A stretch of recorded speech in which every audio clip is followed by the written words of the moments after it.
ইনশাআল্লাহ। কাজে আমরা এই কাজটা এবছরে করবো ইনশাআল্লাহ। শুরু থেকেই এই কাজ বাস্তবায়নের জন্য 100 ভাগ চেষ্টা আমাদের অব্যাহত থাকবে ইনশাআল্লাহ। 4 নম্বর আহ্বান জানাতে চাই, এই জেলার প্রতিটি পাড়ায় মহল্লায় জামাত ইসলামী আমরা সংগঠন গড়ে তুলবো ইনশাআল্লাহ। কি ঠিক আছে? ওয়া'তাসিমু বিহাবলিল্লাহি জামিআন ওয়া লা তাফাররাকু। ফাকাদ হুদিয়া ইলা সিরাতিল মুস্তাকিম। যারা আল্লাহর দ্বীনের উদ্যোগে দৃঢ়ভাবে আঁকড়ে ধরতে পারবে তারাই সঠিক। কাজেই এই ব্যাপারে আমাদের মধ্যে যেন কোনো দুর্বলতা না থাকে। এই জন্য আমরা এই জেলা সকল পাড়ায় মহল্লায়, এর আগে আরেকটা কথা বলে নিই, এখন যে ইউনিটগুলি আছে ভাই বোনদের মধ্যে, এই সকল ইউনিট 100 ভাগ নিশ্চিত হবে ইনশাআল্লাহ, সক্রিয় হবে ইনশাআল্লাহ। ঠিক আছে? জামাত ইসলামের মূল কাজ কোথায় হয়? ইউনিটে। ইউনিট সচল, জামাত সচল। ইউনিট অচল, জামাত অচল। ইউনিট নিষ্ক্রিয়, জামাত নিষ্ক্রিয়। কি ঠিক আছে কিনা? তাহলে ইউনিট সভাপতিরা কত গুরুত্বপূর্ণ দায়িত্বশীল আপনি বুঝতে পারছেন? কাজেই এক্ষেত্রে আমরা সকলে ইউনিট সক্রিয় করবো ইনশাআল্লাহ। আর ঢাকা জেলার প্রতিটি গ্রাম, প্রতিটি মহল্লায় আমরা জামাত ইসলামীর নতুন ইউনিট গড়ে তুলবো ইনশাআল্লাহ। এটার জন্য সহজ ফর্মুলা আছে একটা, বলবো? সেই সহজ ফর্মুলা হলো প্রত্যেক ইউনিটে মাসে একজন কর্মী বৃদ্ধি নিশ্চিত করতে হবে। এটা পারা যাবে না? বলেন পারা যাবে কিনা? পারা যাবে।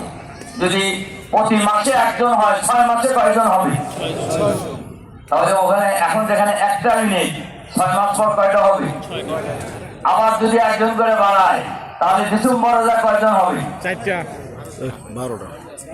6 × 12 ইউনিট কয়টা হবে? তাহলে এখন আছে একটা, ডিসেম্বরে যা হবে কয়টা? 4টা। হ্যাঁ, 3টা না 4টা? 4টা। আপনি একটা বাদ দেন, তারপরে কয়টা থাকে?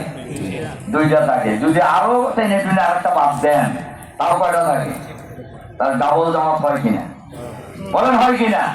এটা কি কোনো কঠিন কাজ না? আল্লাহর মেহেরবানিতে আল্লাহ যদি সাহায্য করেন, আমাদের হাতের কাজ। আল্লাহ সাহায্যের জন্য মাঠে থাকা শর্ত, আল্লাহ সাহায্যের জন্য মাঠে থাকা কি শর্ত। কাজেই আমরা এইভাবে প্রতিটি পাড়ায় মহল্লায় জামাতের ইউনিট কায়েম করবো আমরা ইনশাআল্লাহ। ইনশাআল্লাহ। ঠিক আছে? ঠিক আছে।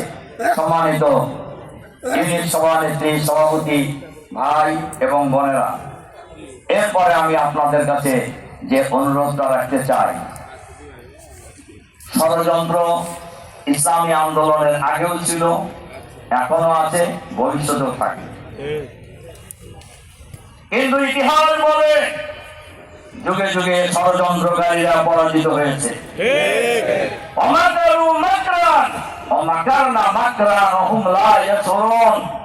তারা ষড়যন্ত্রের পর ষড়যন্ত্র করছে, আল্লাহ কৌশল অবলম্বন করছেন, তারা বুঝতে পারে না।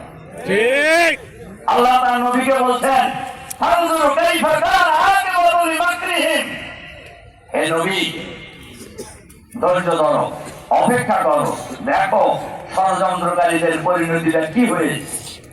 আন্না দাম্মারনাহুম কাওমাহুম আজমাইন, আমি তাদেরকে এবং তাদের গোষ্ঠীসুদ্ধ ধ্বংস করে দিচ্ছি। এই বাংলাদেশে জামাত শিবিরের সাথে যারা দুর্ব্যবহার করেছে, আখিরাতের ফয়সালা আল্লাহর কাছে, দুনিয়ায় তারা অপমানিত, অপযুক্ত হয়ে বিদায় নিচ্ছে। এই যদি ছাড়া কেউ বিদায় নিতে পারে নাই, তিনি যত বড় মোটা তাজা লোকই হন না কেন, আর যত উঁচু লম্বা লোকই হন না কেন, জামাত শিবিরের সাথে দুর্ব্যবহার করে কেউ দুনিয়া থেকে স্বাভাবিকভাবে বিদায় নিতে পারে না। সবাই ব্যক্তিগত বিদায় নিচ্ছে। কাজেই